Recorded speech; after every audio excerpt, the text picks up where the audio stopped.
And welcome to our week number 4 Twitch live stream from our research methods class. Good afternoon, happy September.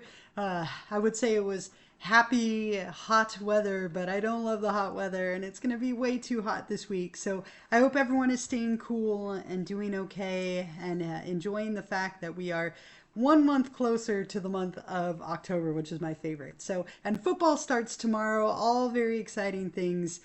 Good morning, good afternoon. I hope everyone is, like I said, doing well. Can you all hear and see me okay? I know the time was a little bit later than normal, but I am at home, so we have a nice, smooth, wonderful internet connection, and I think that is well worth the little bit of a shift in time rather than trying to do it at school where it just doesn't seem to work. So on my end, everything is coming through clearly. Can someone give me a yes or a thumbs up if you can hear me and everything's fine on your end? Maybe just if you could let me know, that would be amazing. I'll wait just a minute just to make sure.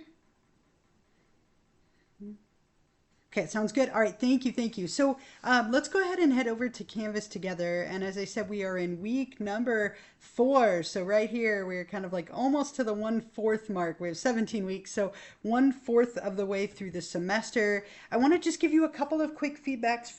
Notes from last week, and then we'll move on to this week. So we did have our first homework assignment last week, so just a few notes about that, and then our discussion. A lot of you did a great job on the discussion, kind of talking about, how do we look at different types of sources, right? How do we do a search for something online and looking at the advantages and disadvantages and the differences between academic and non-academic sources? There were a lot of really interesting topics. I wrote it down.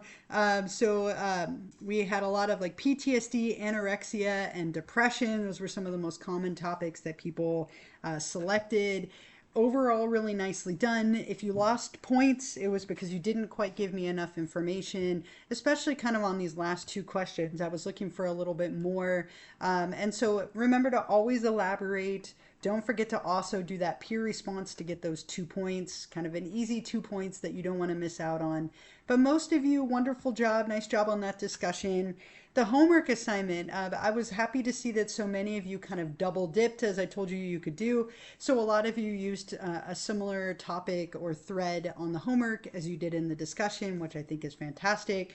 The biggest place that I saw people mess up on the homework was just not uploading the article. So my dog is really, really unhappy. Oh, so quiet. Now, I guess that's the one disadvantage of being at home, right? My dog is going to yelp at anyone who walks by. So the one thing that I saw is people forgot to upload the PDF of the article. And if you didn't upload the article, I had no way of double checking that you did it correctly. So I had to kind of go on what made sense. So if you didn't upload the article, you did lose a couple of points. 1 or 2 people also kind of didn't quite follow the instructions and gave me way too much rather than just that first sentence.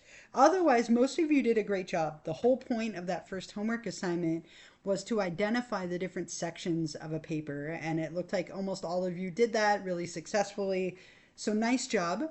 We move on now to week number 4, kind of a big week in the sense that we do have our first exam this week. So I want to take a little bit of time to talk about your assignments, focusing mainly on that first exam. Before I move on, any questions about anything from week number 1 before I move on? Week number 1, it took us all the way back. Week number 3 before we move on, just to make sure.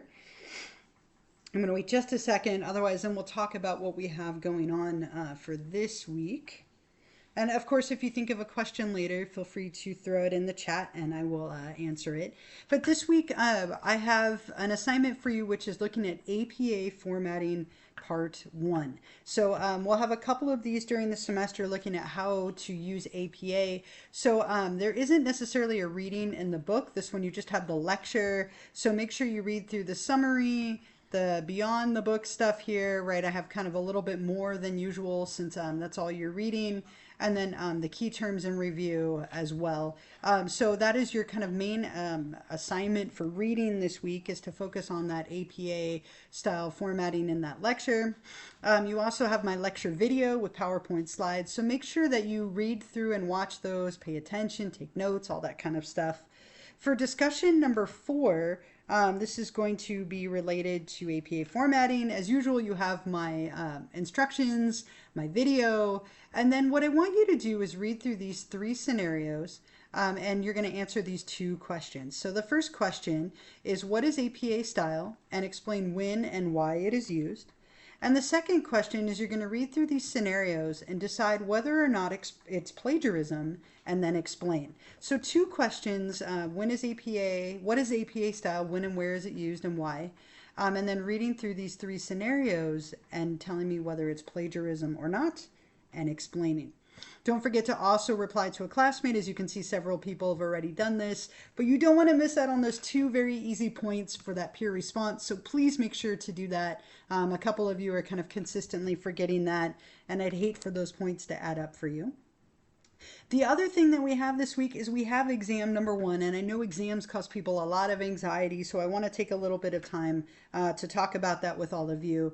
The exam is worth 50 points, and you're going to take it right here on Canvas. I want you to notice that right underneath the exam, you have the study guide link. So let's look at that first for just a moment here.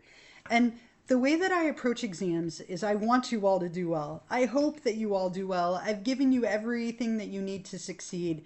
And the study guide is really your close friend. If you study and prepare using the study guide, there's no reason you shouldn't do really well on the exam. So the study guide has a list of all of the terms or concepts that you need to know for this test. So it's everything from chapter 1, chapter 2, which we covered in 2 different parts, and then this week's topic of APA formatting. If it's on the study guide, make sure that you know it. If it's not on the study guide, you don't need to worry about studying it. You can let it go. So what I've done is literally go through the exam and put each term or concept right here. So as long as you know all of these, you'll be in really, really good shape. Now, what I would recommend, and I've always been that straight A student that doesn't like to even miss 1 point on an exam, so just keep that in mind. But what I would recommend, if it were me, I would go through and I would write or type out every single term that's on this study guide.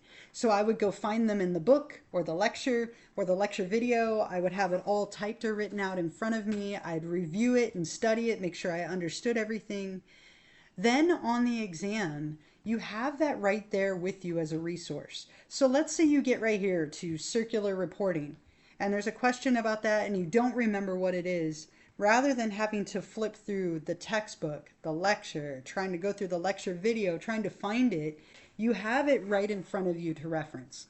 On the exam, you can use your notes, you can use your book, you can use that completed study guide, but I promise you that if you're trying to look up each answer, you are gonna run out of time. So I would really strongly recommend you study. I always think it's better to over prepare for exam number 1 if you don't know what to expect, and then you can dial it back in the future, but you don't want to not do enough and find yourself partway through the exam like panicking that you didn't study enough. So make sure that you really do prepare. If we go back and we click on exam number 1, it's going to give you some information here. So let's go through that together. So the exam, as I mentioned, is worth 50 points. There are 50 questions, and you have 60 minutes. Okay, so you have a little more than a minute per question. The questions are mainly multiple choice and true false. So the true false ones should be relatively quick. The multiple choice ones might take you a little more time. Sometimes there might be some matching questions as well, but nothing, no essay or short answer questions or anything like that. If you don't know the answer to a question, skip it. Don't use up your time. You can always come back to it. I will tell you that I've been giving a version of this exam for some time. It's plenty of time as long as you've studied and prepared. You'll never have a trick question. I will never do that to you. So again, as long as you have put that effort in, you should be in really good shape. So once you start the exam, you have 60 minutes. You only get 1 attempt. So be ready and organized before you begin. Now, what do I mean by ready and organized? So 60 minutes. So make sure that you have 60 minutes to spare. Make sure that you have a really good internet connection. You have a quiet place to take the exam. Make sure that you haven't waited until Sunday night to take it. Okay, we have some hot weather coming in the next few days. Sometimes that leads to power outages. Just please try it and take it early. if you wait till the very last minute, it feels like the world is always out to get you, right? Something always goes wrong when you wait till the last minute. So please try and take it, take it Friday, Saturday, Sunday morning, but try not to wait until Sunday evening. You do have a clock, so once that time is up, it will end your exam. So just make sure that you are leaving yourself time. Skip things if you don't know them. Just be mindful of that. As I mentioned, you can use your notes, you can use your book, you can use your study guide, but I would really recommend that you study like you would for a normal test and just have those things there for yourself as a reference. You'll hit submit quiz when you're done. You'll get an instant score on your exam, which is really nice. You don't have to wait. So just, again, I would really recommend, it's always better to over prepare when you don't know what to expect. The other thing that I just want to stress is if something comes up, remember that if you reach out to me before the deadline on Sunday night, I'm completely willing to work with you. But if you reach out to me at 12:02 a.m. Monday, it's going to be too late. So just please keep that in mind as you enter into the weekend. If something comes up, if you have an emergency or whatever it might be, make sure that you reach out to me before the deadline. Right. If you gave me an access memo, then you should have an accommodation. If you want to send me an email just to double check, I'd be happy to check for you. But send me a quick email and I can double check that. But every memo that I've gotten, I've already updated. And if you have an access memo and haven't gotten it to me, definitely get that to me as soon as possible so I can make sure you have the time that you need. Okay? Again, prepare, study, go through that study guide. Everything you need to know is on the study guide. And what you'll notice is it's just a compilation of the terms from each lecture each week. So I've given them to you 1 week at a time. You could always kind of change it up in the way you study for the exam next time if you want to study a little bit at a time. But that's the big thing for this week. You have discussion 4 related to APA formatting and then exam number 1. You also have, I'll post the recording of this a little later today. And I do have an extra credit question for you and some reminders. Are there any other questions for me before I kind of give you some of those reminders here? Just make sure. I'm going to post this here in the chat. So I typed this one already up. Please take a moment each week, if you could, to just double check your subscription status.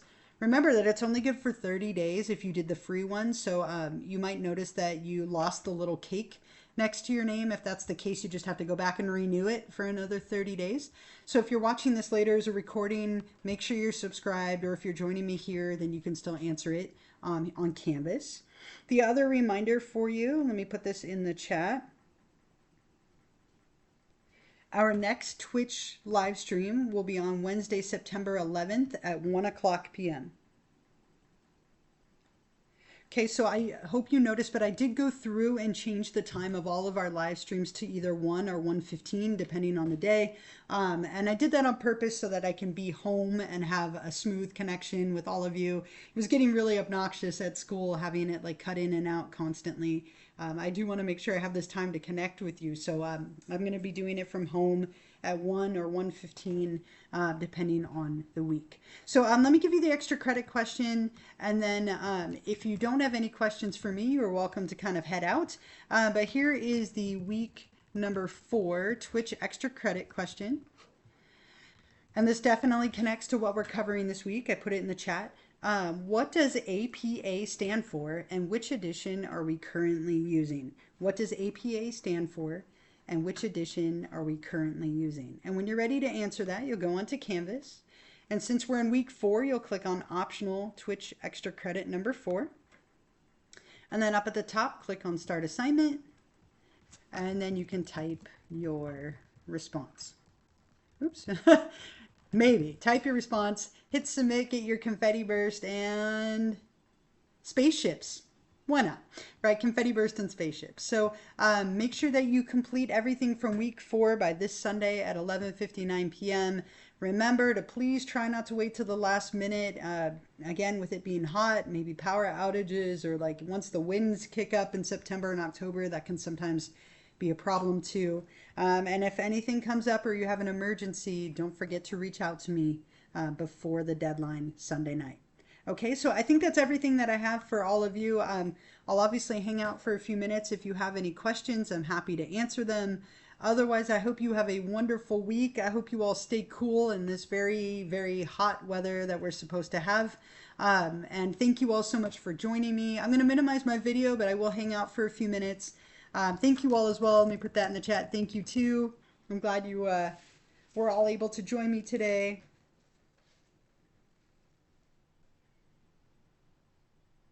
Have a wonderful week, everyone. Again, happy September.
You too. Thank you.